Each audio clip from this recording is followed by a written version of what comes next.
And we're live. We live, baby. What up, y'all? Welcome to the G Spot. I am your lady G. And I'm Chris. And we are your hosts for this evening. It is the year of the woman. So we have some lovely women with us tonight. Before we jump into that, I just want to let you all know the G Spot is our gathering spot. It's where we come and we embrace artistry, free thought, and love, as well as some, and try to adhere to some aspects of social responsibility. Today we got Dasha Kelly Hamilton with us and Markasa Tucker. Yes, what up, ladies? Yes. How y'all doing? Wonderful. Hello. Hey, how are you? Doing well, and yourself? We're good. Now we know that we titled this the Year of the Woman, and we know that the past month was the National Women's Awareness Month. But we want to be clear, and tonight and going forward, that this actually is the Year of the Woman. You know, we can categorize it. We can single out the demographics and talk about the different areas of where women are being so influential in, but all together collectively, they are literally running this country and this entire world. And the sisters that we have here today will discuss some of the things that they're doing to push our agendas forward, to push our culture forward, to make some sense of this madness that's going on in this world today, and just to have a real conversation about life. Yes. So I want to thank you ladies for joining us so much and taking the time out to talk to us this evening. I just want to give a quick shout out to our sponsors before we jump into our conversation tonight. So as you see, it's the Year of the Woman, y'all. We put a little fancy title on here for y'all and everything. So let's go to our sponsors. Just a quick shout out to Bo Black. Bo, what's happening, Bo? Definitely TY Little in the house, G Spot, of course, Protected Hearts clothing line, Final Cut Multimedia, and Another Quality Lifestyle. So check those folks out when you get a moment, and we're going to jump right into it. All right. So ladies, this first question is for both. You know, it doesn't matter who jumps in first, but just to tell the people about yourselves, who are you to the public? Who does the public see you as? Who do you portray yourself as? Who do you want what kind of lasting effects do you want to have with the efforts that you're putting into the kind of work that you're doing? Who are you? That's all the things. Yeah, that's all the things. Yeah, it's kind of poetic in the question. I just kind of just crept up out of you. Markasa, sister, do you mind if I go ahead and speak first? Right ahead. Largely because something that you said, Chris, made me think about, I think, how this becomes the Year of the Woman, how we're able to share this screen is, and the question at the baseline is the woman, the person that I am. Mm-hmm. And then there's the person that people see. Yes. And not that they're necessarily different. And that's a lot of work. That's been a focus on how I want to show up in the world. So when you see me at the thing, mm-hmm. I'm Dasha, and when you see me at the thing, I'm still right. And it's easy to compromise one part or the other of yourself to exist in either of those places. And in the work that we're talking about doing, and again, knowing that we're going to spend this time talking about being women and being out in the community and this passion that we have for knowing things can be better, and how we get there, that's who I am in the community. Then that's also how I see myself. So how those bits and pieces get prioritized. And to some folks, when they meet me, I'm Dasha that used to come to their class. You know, to some, I'm the Dasha who listened to them figure out how to tell their mama that thing. You know, to some, I am the mama that they were trying to figure out how to say that thing to. And I'm a mother and a serial social entrepreneur, and I'm a creator, and I'm a change maker. I'm a wife and a girlfriend. I'm all of those pieces, right? So that's who I am, and that's how I try to show up. All those things all the time. Did you say a serial entrepreneur? Serial social entrepreneur. Oh, there you go. Okay.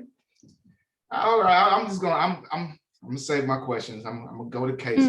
Got to. All right, go ahead, sister. All right. So I can't stop, where Dasha started, but I can say what Dasha is to me. So I met Dasha really quickly. Dasha was a mentor to me. So I didn't hear her say that title, but that's who Dasha was to me out in the community, was a mentor. And of course, this beautiful, dope Black woman doing all the things that she mentioned. Shout out to Very Mother much. Duck. That's her nickname. Yes. So my answer is very much where Dasha was saying, it's like, it's who I am, but it's who people see that I am. And so I think people widely see me as Zoe's mom. I'll start there first. People widely see me as Zoe's mom. They see me as an organizer. They see me as a leader in the community. They see me as a God-fearing woman, someone who is out here doing the work of my father. And they see me as someone who is a disruptor. I'm a change agent, and I don't go by the status quo inside of the four walls of the church, or outside, or inside City Hall, or inside the work halls, wherever. I'm somewhere disrupting and looking to change the status quo so that people can live their best lives, because there's so many places in the world where I'm wearing my hat where people are not allowed to do that. So wherever I am, there's going to be some type of change and disruption happen, and some Black joy. I love Black joy. Beautiful. So ladies, just to backtrack a little bit, because these videos reach beyond, we're locally in Milwaukee largely, but it reaches beyond that. And so for people who may not be familiar with you and your legacy that you're laying down, can you speak a little bit about what you do? Thank you for that context, sis. I am a creative change agent.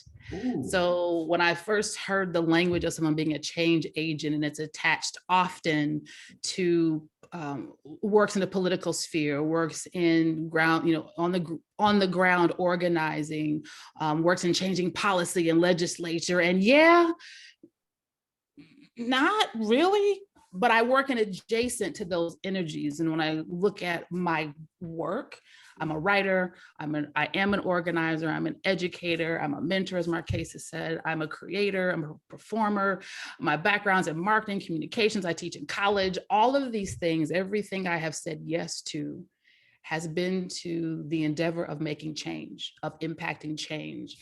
And a lot of that was figuring out where I work in. So one of the things that brings us together a lot of ways is, one, creating promotions that are more than bringing a party together.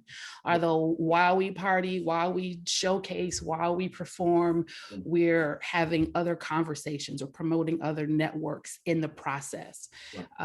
Where Stillwater's Collective came into play, it was because I write, I was invited to go into a class, which became 2 classes, which became 16 schools, which became a region, which became literally a generation of young and not so young people who were invited to pour all the things they didn't know and all the things they had demands for and all the hurts and all the celebrations into poems. So yes, it seemed like I was a Pied Piper of getting people to write poems, which happened.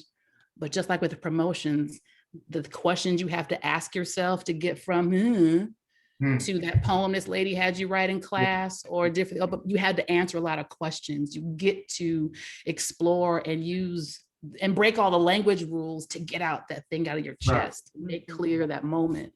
So I've been really intentional about my why, which allows me to be creative in my how. Which brings me to, on this point, I'm the poet laureate for the state of Wisconsin and for the city of Milwaukee. I'm a National Rubinger Fellow, which means I'm one of 10 social entrepreneurs across the country who's been encouraged and supported to pursue projects of creative change.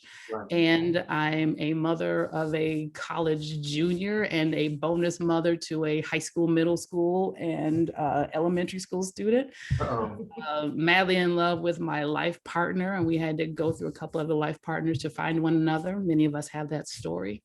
And I have a idea that is about to become a touring production. Oh. Wow. Huge. Now, you say that, it makes me think about the education field, which I come from, but also culture, because before any of that change that you talked about can actually happen, it has to happen within the actual individual first. And that's when we get into culture. And it's different front lines of this war and this struggle that we have against, you know, our people. And I think that yours represents one of the very first lines of defense, because you're dealing with the hearts and the minds of the people, you know, off top, you know, and that translates into other things that has to happen politically and on an economic scale and on a system scale. And I think that leads into Sister Kesa. Yeah, so Kesa, can you talk a bit more about what you're doing, the legacy that you're laying down? Absolutely, thank you. So I always talk with my story. So my story is my parents came up through the Great Migration from Mississippi. Both my parents from Mississippi, came to Milwaukee and found a house not too far from Brown Deer is where I grew up. And I grew up pretty sheltered for the most part, and two brothers. And left here, went to Grambling State University, and came back home. I wanted to be a sports reporter. So that's a part of my story as well. I wanted to be a sports reporter. I love sports. And I came back. I worked at Channel 12. I worked at CBS 58. I worked at 620 WTMJ. So I tried on the media hat, and I realized that the media was a farce, and that's not what I wanted to do. And so after traveling that journey, I left and I went to go work at a daycare. I managed 2 daycares on the Northwest side. And that's when my story started to change even more. I believe that what was in my parents, you know, what's in my genetic DNA, but also the voice that maybe my parents did not utilize when they were growing up, when Emmett Till was slain in Mississippi while they were growing up, I believe lives inside of me. And it started to wake up when I was working at the daycare, and I saw the conditions of children, the conditions of Black women who work in daycare, the conditions of how people have to jump through fiery hoops just to get daycare, and really saw then that I wanted to be a part of changing the conditions of our people. And so I left there in search of an organization where I could call home, but also find an actual issue that I could do work around. And while I was at the daycare, something else came alive inside of me, and it was called the alternative. And so I grew up in church as well. And one thing that I did notice about church was that the people with the arts, you know, the arts gifts, they were never being utilized within the church's 4 walls. So we got singers and poets and rappers and dancers, and I'm like, where's the action? And so God began to download this thing in me, and he said, well, create the alternative, create a space for them to share their gifts. And so that's what I did. So in 2011, the alternative was born, and it was a space, a multicultural space to create for people with the artistic gifts to bring glory to God. And we don't have to do it inside the church. So we started doing it in coffee houses. And then after we did it so long in the coffee houses, and for people who grew up as a 70s baby in Milwaukee, folks remember the spot on Green Bay. What was the bar on Green Bay that everybody used to go to? Juniors, yes. So the place that was my stomping grounds, that actually the church that's there now actually bought that. Yes, they bought it, and it's called Holy Grounds Cafe. And so I went back and started doing my poetry sets there until, again, we outgrew the space. And so a couple years after that, God told me to go and use your gifts out in the community. So then we started doing the Bronzevilles, the Hill, the Hoods, and really gave a platform for artists who identified as Christian or who wanted to do something out in the community, an opportunity to do that. And so after that kind of caught fire, God said, okay, great. I need you to go do something else. So everybody's doing it. Everybody's got a platform now, so you can go do something else. And so to quickly go into the work that I'm doing now was I went to this organization called Wisconsin Voices. They do civic engagement, voter mobilization, but they convene tons of partners. And so I thought, okay, I'll go here. And during that time, while I was on the search for how I could really help change the conditions, Dontre Hamilton was murdered. And that's really the second part of when my life began to take another turn. I could not sit after seeing Maria Hamilton, Dontre Hamilton's mother, the brothers, Nate and Damien, in our community respond. And I wanted to be a part of the response. Something like literally pulled me from my couch after watching protests and rallies. And I thought, you know what, this is happening right in my backyard. Like, I feel some certain type of way about this. And that is when my social justice career, work, gift, labor of love, my purpose was revealed to me. And so that's the type of work that I'm doing right now to change the conditions of people, specifically around police violence and police brutality.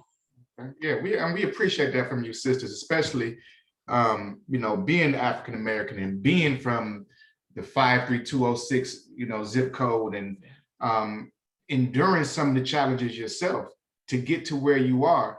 I want you ladies to think about one of your biggest accomplishments. And I want you to speak on some of the challenges that it's taken you in order to reach that accomplishment. Because I know even though all of the good things that you are doing is needed in our society, and you know, you can't find a law or anything against what you two are doing, but we know it happens because it actually goes against sometimes a larger agenda that may not be in the same, you know, in the same realm of justice as we seek. So what just think about, you know, one of your biggest accomplishments and the challenge that it took you in order to achieve it, in order to actualize it. And while y'all are thinking about that, because I don't think this was on our list, so y'all like, okay, this one has snuck up on us. There is a comment in the comment section, and I think this is for you, Dasha, or either one of you ladies. I'm not sure because you both kind of did this, but it's from Rashad. Rashad says, I love your work. You changed my life when you came and did your poetry in the prison at RCI in 2012. Yeah, racing. Yeah. That was actually going to be my, Rashad, right here. That was going to be my answer in terms of what I'm most great accomplishment, and that I'm incredibly proud of, and it still feeds my soul. And in this, it was for me, first of all, to have an invitation to come in and do a workshop. Hey, we heard you do poetry, and we have some guys in our institution who, surprising to us, are interested in poetry. Let's see what that could look like. Sure. So it was an incredibly long coffee, almost 16 years ago. And that was the beginning of going into, started with a workshop, and then it turned into an open mic and a poetry slam. And it was as part of the work in terms of the poetry culture and the community in the city, also imported like it was a product. I also invited poets who were touring to come into the city. So we had national talents who came into the city on a monthly basis, as we were also beginning to export our Milwaukee voices as well. And having them visit the Racine Correctional Facility when the schedule worked out was also part of their tour. So over the years, we built this relationship where then once a year say, you know what, the holidays are hard. And regardless of how we feel about these humans that are in these buildings, these are humans in these buildings. And some of them have been forgotten about. All of them, the ones that when I have a chance to be in the room. And not because I'm in the room, but I'm blessed when we're in the room because we're all able to breathe and be creative and tell stories about being seven together and write poems and have conversations about being alive still. So we said, hey, Chris, can you come and do, 5 minutes of music? Casey, can you come and just give us 2 poems? Can I get somebody to play 1 song? Can I get somebody to give me 5 minutes of comedy? And we now are a USO show. So every year we did the Big House Holiday Show, and we'd go to Racine, and it grew from 7 to 15 to 2 cities worth of artists who were donating and volunteering their time to make this show happen. And now it's a sold out event. And in context, to be able to appreciate what that means, that these are men, and it's by design, I suppose, that most of my prison work has been going to men's prisons. It hasn't been, a preference necessarily. They call those relationships happen, I'm there. But so to appreciate a gymnasium full of men who have paid their wages And let's talk about the fact that their wages can be 15 cents. Let's talk about the fact that their wages can be $1 a day.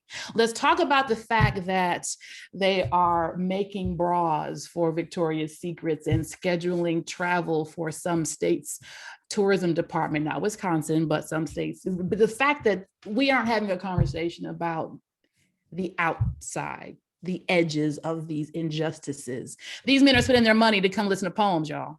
Yeah. Right. Yeah. And filling the whole gymnasium. And now we are co-hosting. They got the band, they've got the guitar ensemble, because we've been going so long to relationships. We're bringing the DJ. It's beautiful. Yeah. Yeah. From something that no one would have thought would have mattered. So as state laureate, that's my platform. It's going to be a statewide poetry exchange between traditional residents and residents of our state prisons. Yes. And coalition of writers, of job training, of coalition building, of publishers. It has a capacity by reminding us about these humans in these buildings. So I'm proud to see this madness working, Markasa. I'm proud to have these relationships with the Rashads and these brothers and sisters. When they come home, we are able to still build. So I'm humbled that I'm always able to be humbled that we have work to do. And yes, my work is dope, but my work, right, being able to make this work for other people to share their voices too. And I'm really proud of that. Exactly. And I'm proud of being able to being invited and being able to witness that myself and experience that, you know, and seeing those men who's there for all types of sorts of things. And in that moment, nothing mattered. We were in the same space at the same time. We were, you know, of the same spirit, and we were free together. And that's what you do. I think that's that frontline work that you do is so instrumental in getting us through our bondage, you know. And so, and then, you know, it leads back to Kesa. You know, all roads. Still feeling it up in here. That's a beautiful thing that's happening here. That's gonna be amazing. Yes. People are gonna get free. Definitely. Yes. Even while they're behind those bars. Yes. That's right. That's where it can begin though. That's where it can begin.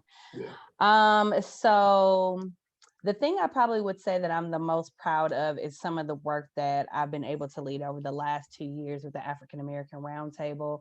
I'm the executive director of a soon-to-be nonprofit. We are right now a program or a project of the Hmong American Women's Association that we just moved over to them after leaving Wisconsin Voices.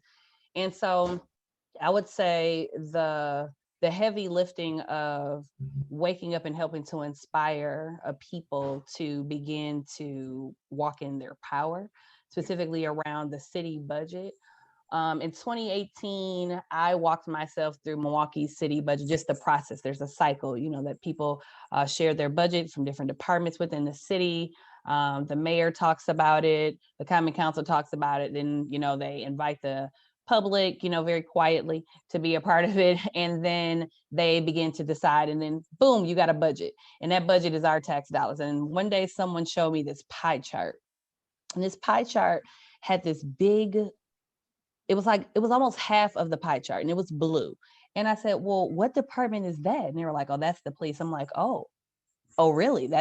They're getting all of this. They're getting all of these tax dollars. They're like, yeah, and they're getting more in, you know, other different ways. And so I thought, well, let me go and just walk through this process and see what they talking about. Yeah. And so I did in 2018, and Alderwoman Cogs, another powerful woman here in our city, shared that process and, you know, taught me some things along the way. And so it inspired me other people inspire me to even say, hey, Markasa, look at this pie chart.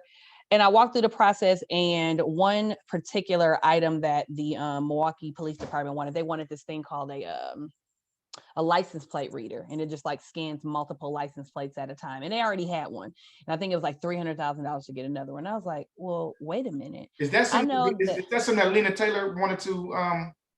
I'm not sure. I just know that they had one already, and I just thought that we could use $300,000 for something else in the city. And so that's what I suggested. And so I lobbied for the money to be moved to something else. I said, this looks like we could use this maybe. And what I suggested was move it to the Violence Interrupters program, the 414 Life. But at that time, it was just getting started. So there wasn't any like real data to say, oh, this is effective, it's going to work, blah, blah. So the money ended up moving somewhere else. And so I thought, well, if I can move $300,000, what could the city do? What could the other residents do? Yeah. And so we launched a campaign with coalition partners and other organizers across the city called Liberate MKE, demanding a divestment of $25 million from the police department. Wow. And for that money to go back into the community, whether it was neighborhoods, because in that same pie chart, the health department, where the violence prevention program is, along with, let me see here, the neighborhoods, and there was another, libraries, all of them were getting like under 5%, and the police department was getting almost 50%. I'm like, this is not a city where we can thrive. Like, we can't thrive, even if the money all went to like to administration. If all the money went to the fire department, one department can't control and make a city better under those conditions. And so I was happy to do that. That was probably one of my proudest moments, but it led to an opportunity where people said, you know, there isn't any Black-led organization, nonprofit in Milwaukee that's doing this type of work. Let's make it happen. And so people thought that we were an actual nonprofit. I'm like, no, we're a program. Okay. We started off with just me as a employee, and then I hired Devin Anderson, this really dope young man from Racine, in 2019.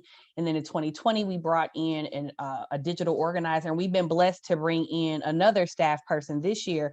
But what's been really exciting was we took this organization that was a table of partners and conveners and organizers that just really kind of supported one another's work to a program, and now we're doing it to a nonprofit, all under the construct of some white supremacy. Like, the organization that we were at, there was a white woman ED, and it was not an easy place for me to work, and it was not an easy thing for me to pick up this program and move it to a brown organization that was going to best support what our community needed as we transition. And so 2020 was a year of a pandemic for us, but it was also a tough year for transition. And so that was probably, I mean, I was feeling like I was crushing under serious pressure while I was dealing with the blows of this white woman at the head of the organization. And it had come to a point where I said, you know, this is a lady that I was supposed to be reporting to. And I said, you know, after one thing that she did say to me that was extremely violent, I told folks, I said, well, here's what's about to happen. I'm not about to, and it got to that point, here's what's not about to happen. I'm not about to be reporting to her anymore. I'm not coming to any more meetings where she's going to be a part of them until something happens. And then the staff ended up writing a letter to the board, and they ousted her. Wow. And then I picked up my organization and I left. And so that was a very, very difficult task. And, you know, again, God has blessed our organization where we were able to pick up and leave that organization and didn't take one grant dollar with us. Wow. One single dollar. I went with an empty bank account and my faith, and God made the rest happen. And we have money in the bank because people believe in the work that we're doing, and they believe in the people here in Milwaukee. So I'm proud to say, you know, I was a part of helping to inspire hundreds in 2019 and hundreds in 2020 during a pandemic, speak up and say, no, we want something different for our city, and it can't look the same anymore. Yeah. Wow. That is huge. First of all, wow. Just wow. It's, right. It's a lot of unpacking with those last two narratives. I don't, man, sheesh. I'm loving it. I'm eating every bit of it and learning. So I'm appreciating it. Yeah. Yes. I think we're going to get into you, Markasa. Proclamation. Now, this is from the mayor's office. Is that correct? Yeah. Yes, lady. Hello. Oh my goodness. So one day, Saquana Taylor started texting me, inboxing me, and saying, hey sis, you know, I know you're busy, sis, but can you say that you can just show up to this something in the community? And I'm like, so as I have stepped away from more of as much of the on the ground work that I used to do, I'm still, you know, connected and do things, but not as much as I used to. And so she said, can you just come to this thing? And the weekends I've tried to reserve a lot for myself. I might step out and do some things, but I really reserve that to refresh and restore myself. Yes. And so she kept texting me, she kept calling, kept inboxing me. And finally I said, yes, sis, I will come. And I'm like, what time do I need to be there? And she told me. And so I show up and she's like, oh yeah, we're just having this thing, out in the park and we want to honor, some people, blah, blah, blah. And I'm like, oh, this is so sweet. I really appreciate it. And so I came and she, they had food, they had music. I think they had some vendors. And so I was out there with other folks in the community like Gabby Taylor. I think Maria Hamilton ended up showing up and some other really amazing women as well. And she said, she's her and David Bowen, Marcelia Nicholson, they're starting to announce some things and talk about some things. And I'm like, and then they're giving this, like this speech kind of thing. And then they pull this thing out and I'm like, what is this? And she's like, sis, you deserve it. The work that you're doing out here. And I think Shantae Nelson, also a good friend of mine, also was a part of pulling this together. And, I think, again, it's the opportunity that God has blessed me with to help to lead and to inspire, because I'm not doing this by myself. I can't take the credit for this. I can say that, again, I was inspired and then I helped to develop and inspire other people to really be a part of the great organizing that we've done in the city. And again, like I said, just the other things that, I get to do, which is, bless people with the stage to share their art and to help to develop other women and to be my, my daughter's mother, like all types of things. And I'm just grateful to God that, people want to be a part of this process. People want to be a part of it. And we know that they want to be a part. We just have to create access and opportunities for people to do it. And so what a day, like blew my socks off and I'm like, someone was like, well, they only do, the proclamations are really only for, that year. I was like, can't nobody tell me that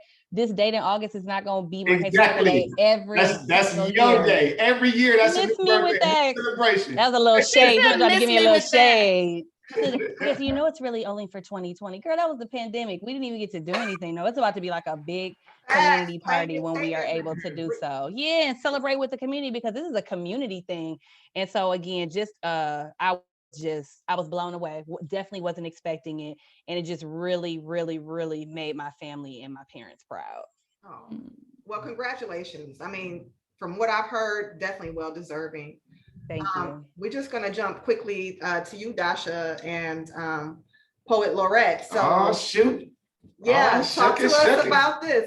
What is this, first of all, for those what is this, Poet Laureate? What is that? Oh my goodness. How do you pronounce that? Really, let's pronounce it first. Laureate. Yes, it's Laureate. So what's funny is my my father-in-law just sent a note through, what? But she's a lawyer now too? She's a lawyer. No, I'm not a lawyer too. So a poet laureate is basically an ambassador of poetry. And it is an award that happens at a city level, at a state level, and at a national level.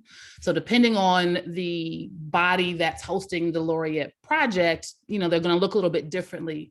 So in the city of Milwaukee, the Poet Laureateship it's a city initiative, but it's managed directly under the public library. And as the state laureate, that is managed through a commission that is through the University Arts and Letters state system. So as a poet laureate, each person gets to shape their own platform, kind of like a pageant winner. And the city laureate before me, for example, Roberto Harrison, his focus was creating workshops and creating networks and building a stronger community for Latin writers in the city. And so depending on what your relationship is to poetry depends on what you want to create. So as a city laureate, it's been a journey, like Markasa said, of I get to bring people together. So, and when people get together, the poets do poetry things, the kids tell their truth, the slams bring audiences, the CDs happen, the workshops, and it's like an alchemy has been my particular focus. And so as poet laureate for the city, I wanted to do the same thing of how to create how to use poems as a way to bring people together. So then it was figuring out how to do that in a pandemic. And as the universe and the ancestors and all of the forces around us, it still worked. So poemologues is a way to get people together to talk in an authentic way. So you don't come with your prepackaged, I'm going to say this and they're going to say that, you know, hey, Milwaukee, how you doing? But here's a where the conversation will enter and then really fall into genuine, curious discussion with people. So that's what I've been choosing to do as a poet laureate, and I was using poetry as a way to get people together, as poetry the way to get people, like you said before, to realize that they have all the healing that they need in them, and they have more in common. We know it, but sometimes a poem helps us prove it. Well, you know what? I can I ask you to prove it, because I need some healing right now, Dasha. Can you recite something for us tonight? I can. Gonna take the Mecca days.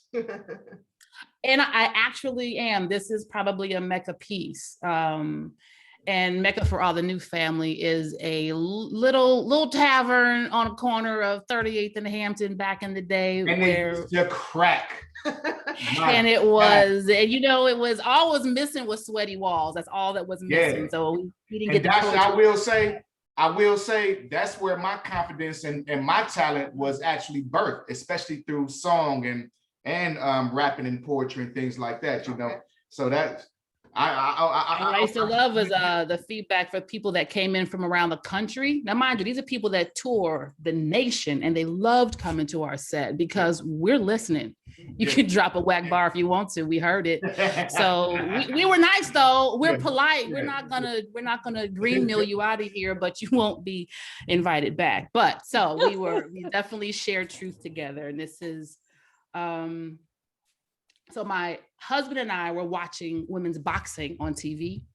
And I don't remember the fighter's name, but let's call one French braid and the other one cornrow. Cornrow, because her body was harder, was ripped from life as most of us know it. No carbs, no sweets, no late nights, no red meats, no nothing. Just raw eggs, crunches, practice, and faith. So I'm watching her do her thing. But French braid is bringing the heat, albeit trimmed in lace and sprayed in jasmine. It was heat just the same. Let me make this plain. Cornrow was getting her ass kicked. And so now my husband and I are giggling at our own ringside commentary about the party she's missed, the cleavage she's erased, the birthday cake she never ate just to get here and still get her ass kicked. And I thought, damn, all of that sacrifice was supposed to get her something. Shoot. I said it out loud. That lowercase scripture we all vowed only to mouth inside our private intentions. Okay, I said it. And I know we agreed not to speak of how we believe sacrifice to merely be a function of getting what we want. Okay, I said it. We know we're not worthy sometimes, so we barter and offer to turn out our insides in exchange for some sugary treat. Maybe fame, power, accolades, money, or maybe just heaven. But we got to have something. We got to know that if we peel entitlement from our hands like badly blemished skin, that we can still cross our fingers, because we're not the type of migrating creatures to bury our greed in the sand, walk away, and trust the providence of evolution. No, we're more like scavenger beasts, haunting our own dark horizon in search of bright and shiny guarantees. See, the concept of sacrifice for us mere mortals is just that, a concept, an idea, a thought, a fancy, a promise we like to stitch into the sky like loosely embroidered rainbows.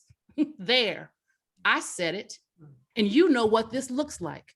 We all have the mark of human blotched across our skull, and we've all laid some easy comfort across an altar and then try to split hairs with God, whispering for his sentinels to circle mercy around our splendor, because we gotta have something to point to and polish, proving how we tend to live life, training for the victory, but not preparing for the fight.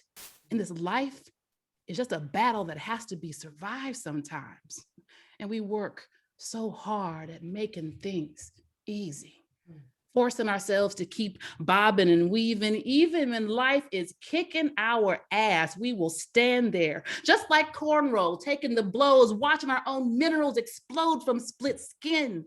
But we lose the lesson of that surrender because we want to think back to a pact that we made in another man's blood and dare say, damn, all of this sacrifice was supposed to get me something.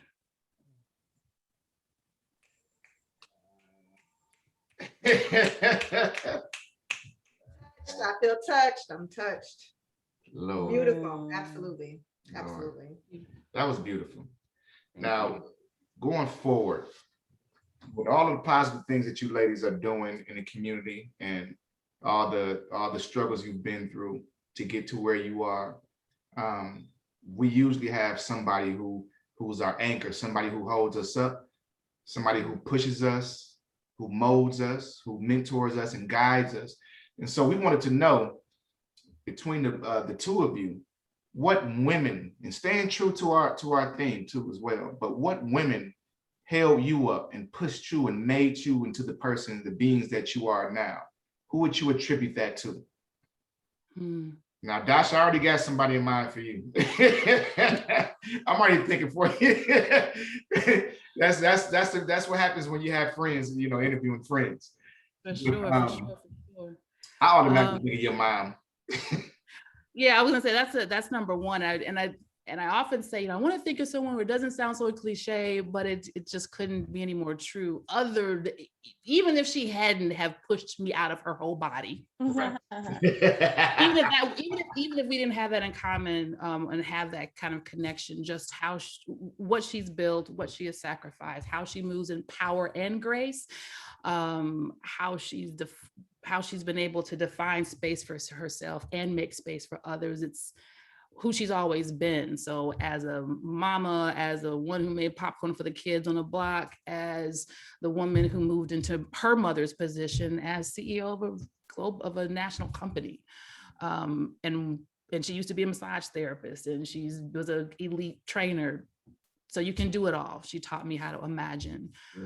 So she definitely is the core. But what I was thinking of is how there's also this constellation and these relationships you don't even know matter, right? So Markasa is a perfect example. We were able to be like, looking at each other in the positions that we had and be supportive, and we had plenty of conversations, but I don't remember ever giving you a ride home. I don't think I ever had a heart-to-heart conversation about somebody you had a crush on, but here we are along the way, always knowing that these relationships were there. Yeah. So, and I say that out loud because at one point I would have said, I don't really have a mentor that way, but there are certainly people I look up to. Yeah. And that still is a truth, but they're the Sherry William Pennells who I get to watch move mountains and smile and be graceful in what she's been able to carry and what she's given herself permission to let go of. And she always is working at a level of excellence and love. And there have been our moments where I'm able to lean in, and it might be a 5-10 minute whisper after a meeting, but I feel so buoyed and know that here's another sister. There is oh my goodness, looking right at her face right now. Karen Nelson is one. Yeah.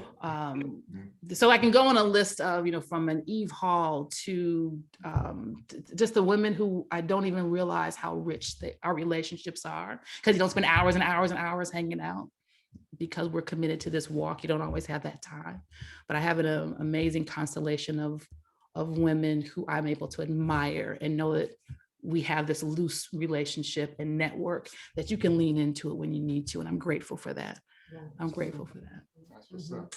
Just quickly, Markasa, Mrs. Conley just chimed in, Shelly. She says, those glasses, honey, loving them. So she's digging them. I am too. Thank you. They actually just came in the mail today. I was like, they match these earrings that I'm wearing today. My Jay Riley's. And so, Jay Riley would be proud. So I have to take a picture and let her see him because, she'll have a 15. So thank you, Shelly. And yes, thank you, Javon. I'm trying something new, something waiting. I love it. Digging it. Thank you. Let's see here. I'm kind of again like Dasha, like, have I really had a mentor? Someone that I can lean in towards, absolutely. And so the woman who hired me at when I left the daycare, the woman who hired me at Wisconsin Voices, her name is Alexis Anderson Reed. And she, you know, Alexis, Dasha? Yeah, so she is a force to be reckoned with. And so she, you know, when I came to Wisconsin Voices, I came as an office manager. Again, I'm just like, how can I get my foot in the door at this organization that's doing this community work? And so she began to just see things in me, was like, Markasa, you don't belong at this desk here, okay? And I'm just like, no, I'm fine here. And she's like, you know, honestly, Markasa, you could run this organization. And I'm like, I don't want to do that. I just want to stay behind the scenes, stay behind this desk. And like I said, after Dontre happened, you know, I still was doing that work as an office manager, and she just supported my leadership. She always spoke life to me, sharing opportunities. And she is someone who I call to this day to get support from and with. And then also I will say, Gabby Gray, Dr. Gabrielle Gray. She is the woman who politicized me. So when I met the Hamilton family, there was a crew of organizers who supported the back end of the work. And Gabby really, again, someone who saw potential in me when I didn't necessarily see the leadership potential and the organizing potential in myself. And so she woke up something inside of me, but also reminded me about all the different institutional, systematic, all of those things. And so to this day, she continues to push me, move me. She was one of the people who said, Markasa, you have been an executive director of a program for a long time. She's like, it's time to just make it happen. And so now she's a part of the Roundtable board. So I don't take the support that she gives me lightly. She's younger than me, and that makes no difference to me. She is a brilliant, beautiful Black woman who has supported my leadership so much. And then absolutely my mother, like I said, my mother grew up in Mississippi picking cotton. And I believe as I am seeing her evolve, even as my mother in her age where she is, I am seeing that the voice that I had really resides in Shirley Tucker, okay? And so my mother is now reaching out to Common Council people. She's emailing the mayor, and I'm like, who is this woman? Hoppo, where'd she come from? And so, you know, my mother has supported me, but at the same time, when I first started doing this work, you know, it's a little scary for her because it's just like, Markasa, you're on the front lines. You're our only daughter. You're Zoe's mom. What are you doing? But as she began to see the passion grow, my skills develop, and the effect that I had out in the community, she just began to say, well, like, if you're going to do it, go ahead and do it then. And as a matter of fact, when you do it, say this, Markasa, and don't do it this way. And when you say it this way, don't look so mean at the press conference, Markasa. So, you know, she continues to support me, continues to support my work. And, you know, again, like Dasha said, the list could go on and on and on of people that I can call, that I can lean into, and just say how they have supported my work and me evolving over the years. With you both being successful, what's the word, Dasha? Serial social entrepreneurs.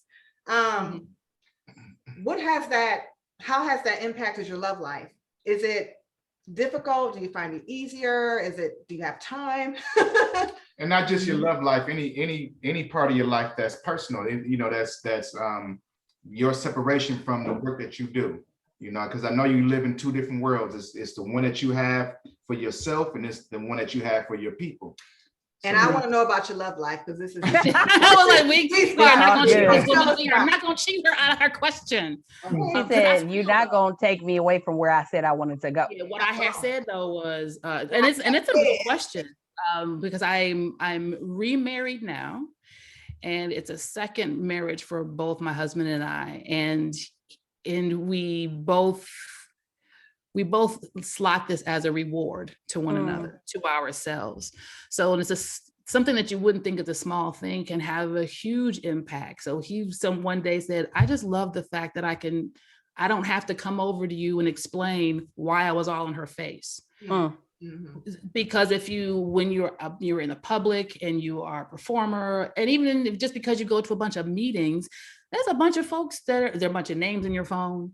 There are a bunch of folks you're going to see at the grocery store. There's always a meeting and a coffee and a thing because you're working towards a thing in a relationship and blah, blah, blah, blah. You all are busy people. You know how that works. So just the small thing of being able to appreciate what that looks like. And when it doesn't look like that, you know, it's not an issue with us, but man, to be seen and not to be on eggshells. So personally, I've had relationships where it's been a strain because you're out and about. And so it's just, you just have to have two different scopes of what this home life should look like. And one of the questions was what was hard is breaking away from would, should, could, and oughta. And it's, I think, a lifetime of grown-domness that gets you away from all those little handouts of what grown-ups supposed to look like that we all got as kids. So that also means, are you a creative and you're gonna have a woman who's busy? I had a date a guy in college like, yeah, you'd be dope if you were someone else's woman. Out loud, like the sentence, like those are words. Someone else. Those are words that came out of his mouth, right? Wow. And I was like, I can see that. Because I'm young, you know, at that space, it was a question of, well, I get, you know, I am a lot. I mean, I am really busy. Oh, I mean, I don't bake, but I could cook, because we've given this handbook of what a woman, what a good woman, and then you advance, and then you got to be a bad bitch, and all the things we're supposed to be, and then we finally get to a space of, okay, here's the woman I am. Here's the type of mother I am. Here's the partner I am. Here's the sexual being I am. Here's the way that I'm gonna show up in a business meeting. And it's just getting those permissions all the way across the board. So to those personal relationships, it is a continual renegotiation with yourself. So you can show up real every time. But there are a lot of those expectations that are written for us before we show up, before you show up in a relationship, of all the things, of the laundry, of all the things that still shouldn't be conversations. And even at in our own discussions with each other, get all the dudes together. Y'all are still having old worn out discussions. Get all our sisters together. We still have the raggedy script that great aunties got. So there's a lot of intention that goes into walking in power, and also being able to be in relationship, romantically, friendship, business partner. You don't want to be in a business relationship and it all feels transactional. You know what I mean? And sometimes those relationships are transactional. We're cool when we sit down to do this thing. I don't need to know what's going on with your mother-in-law. And I don't need to, and that's okay. But when we think because we work together, that means we're also girlfriends, and those can go left. How you doing? Oh, I saw somebody else. I felt somebody in the internet world just twitch when I said that. Being able to say that out loud is also part of this journey of saying things out loud and being real with yourself and real with whoever is across from you, whether you're holding their hand, trading coffee, or signing contracts. It is an intentional work to be in a relationship with another human. But where that love life comes in, it was definitely, you're like, oh, you know what? I did let that slide, didn't I? My bad. Okay, do over, no more. Or you know what? I should have let that. You need to be honest with me. So I would say, coming in my new second three, we are cashing in on 3 lifetimes together. You know, I just know I'm coming in. What did I learn? Okay, I need to. Okay, this is how I can be better too. So, wow, beautiful. It was. So my thing, I am all about relationships, whether it's just like Dasha said, it's in relationship, work relationship, community relationship. I am all about relationships. It's actually the grounding and the foundation for me. If we're not in some type of real relationship, like you said, yeah, there's going to be transactional times, but everything that I do is based off of that foundation of relationships. And so I am a mother of a beautiful girl named Zoe. I was married to her dad, and we have since moved on. And so, yes, since then, there's been other relationships, absolutely positively. And like Dasha said, there has been so much learning. I have been able to appreciate the things that I've taken from the different relationships and what I've learned and what I'm not repeating and what I'm still working on, right? So there's things that I continually have to, like we've been talking about, working on in self. What did I learn last time? Okay, Markasa, so you didn't get it right at that time either in this relationship. So how can you show up better? How can you take ownership? How can you be humble? How can you really rock yourself around, though, that Corinthian scripture about love is patient, love is kind in all the relationships, you know, with your mama, with your kid, with your significant other, all of those things. So I work to just try to show up to be better than I was in the last relationship. I don't want to take anything and any journey and any lesson for granted, because there's so much more that is to be learned and to be explored. And so, yeah, I am very loved right now, extremely loved right now, like super loved right now. And I'm enjoying every single solitary second. So if you want to talk about love, I love to be loved and I love love. So it's all well and good. And it's like I said, it's just a continued learning experience and process that I'm happy to be journeying with him on. What's up? Yeah. Now I would ask you who the him was, but I ain't gonna do too much of that. You ain't gonna get it out of me unless you see us out in these streets. You might see us out in these streets. Right. If you don't see us out in these streets, then you probably won't. You probably ain't gonna get it. No, but the reason why we ask that question is not to poking pride and to get into your own intimate, life, but to show yourselves as being human, like the people that we service, the people that you deal with on a regular, that you sweat and you bleed and you exhale like everyone else, and you're not a machine. And so there's a separate life, there's really a tightrope, two tightropes that we walk, and that's our own, and that's the one that we have for the public. Putting those two together, I think is key in not only helping ourselves to heal, and us realizing ourselves that we can't be everything to everybody. And I think too, it's tough as a woman, just, when you're entrepreneurial, when you are driven, when you are, goal oriented and focused, it's really tough to, I'm sorry, we were just, what the heck? Sorry. We live. I know, we live. We live. But the difficulty of dating and having relationships established, or people being intimidated, or all those other factors that come with that. All of those things. Yeah, so that was one. You're right. You're right, because I almost thought, I said, you know what, I don't know if anybody exists, at this point. And like Dasha said, relaxing in the being of who I am. All of these things, I bring all of these things, and yep, I'm probably gonna be busy, and yep, I'm gonna be Zoe's mom, and I'm gonna be over here, and I'm gonna be over there. And having to recognize that no, there is somebody who fits that key to that puzzle, Markasa. So don't doubt yourself and don't come down. Absolutely. So before we get out of here, ladies, what you do is so tremendous. I feel the passion. I feel the love, Markasa, and I'm like, okay, feeling real good coming out of here.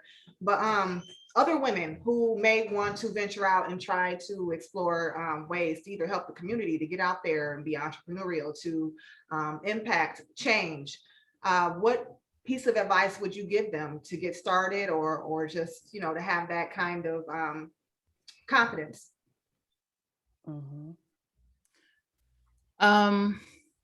Two things, and I know a really good list should have three, but there's two that come to my mind right now. The first one would be, what are your parts?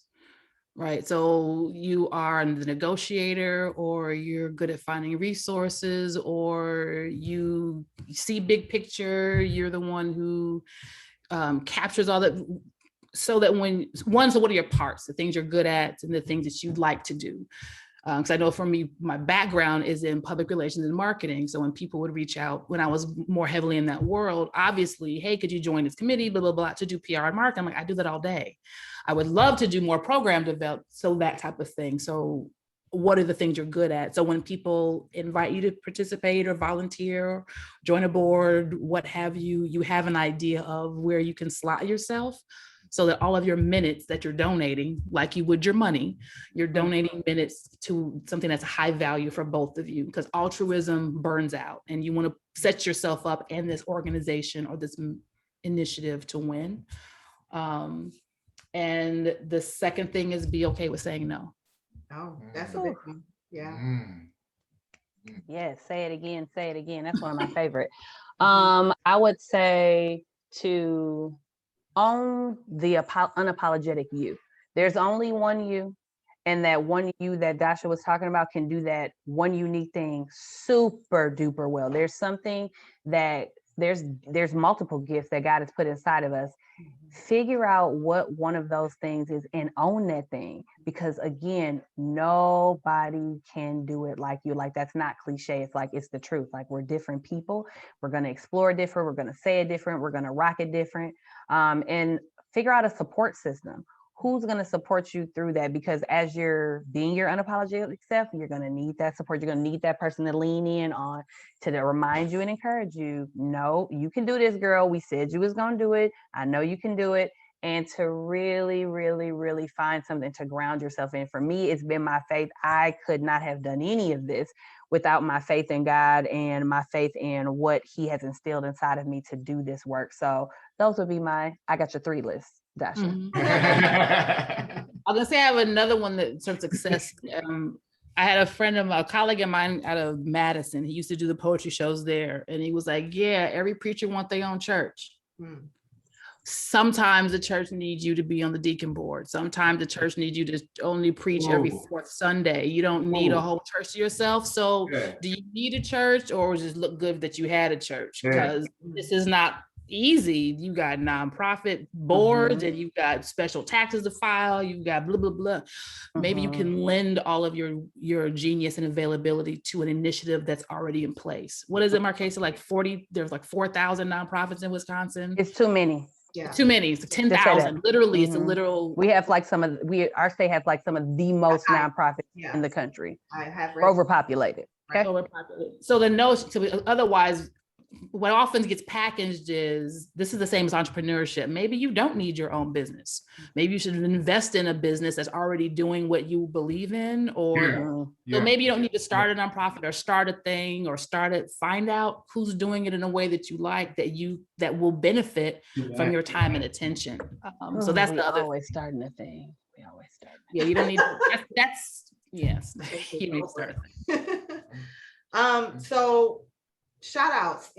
How can people find out about you, follow up with you, where, the roundtables, you guys, ladies, I should say, plug yourselves, please. Plug. Please follow me on all the things. Dasha Kelly Hamilton, Facebook, Instagram. I don't play too much on Twitter too much. And also the Wisconsin Poet Laureate page. You can find prompts and programs and things that I'm doing, and the programs that will happen in the state, particularly being able to participate in this statewide poetry project with our incarcerated writers. And lastly, the Retreat MKE. So we're excited that we'll be able to bring back more digital programming and courses, and we are living online. So you can find me all those places. Look forward to celebrating all your voices soon. All right, Dasha. Sweet. Yeah, so folks, if they're interested in our organizing work, they can hit up our website and join our email list at liberatemke.com. I'm on Facebook, just Markasa Tucker, and I'm also available by email. Folks are interested in the work that I do in the Christian community, helping to develop women, creating spaces for us to learn and grow alongside of each other. That's the number 1 alternative at gmail.com. And again, liberatemke.com as well. All right. Any last minute? No, well, I appreciate you 2 ladies for coming and spending the time with us this hour. I know you stay busy. I'm glad when I gave you guys a call that you were all with it, from the jump. It wasn't you, it was Markasa. I said yes. I was like, oh, Dasha gonna be there? Okay, all right. I know Dasha ain't coming on this show because I asked her. I know it gotta be some kind of draw.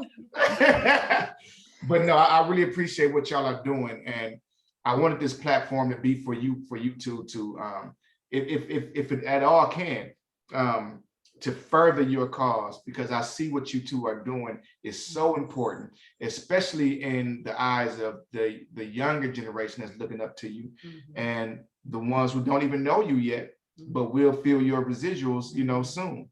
My daughter to be, an example, who last night had to suffer through a murder. Her oldest brother was murdered last night, and and so her seeing the scope of what this city is going through but at the same time, in parallel, women like you who are showing a different world, a different reality, the one of hope, one that speaks towards life. You know, I hope that would one day rub off on her, and for her to have a forgiving heart, a loving heart, and a heart of servitude. You know, so I appreciate you. I thank you. Yes. And I'm in awe. I'm inspired. So I appreciate you. I will be reaching out and trying to see if I can support whatever way I can. But I really appreciate you, ladies, and thank you. I think you are doing tremendous work, and I'm just glad you had the opportunity to share some of that with us tonight. Thank you. Appreciate you all having us on. Thank you so much. All right. Well, we'll see you ladies hopefully soon. And thank you again. The G spot. Thank you. Spot checking out, y'all. Good night. Thanks, ladies. Bye-bye.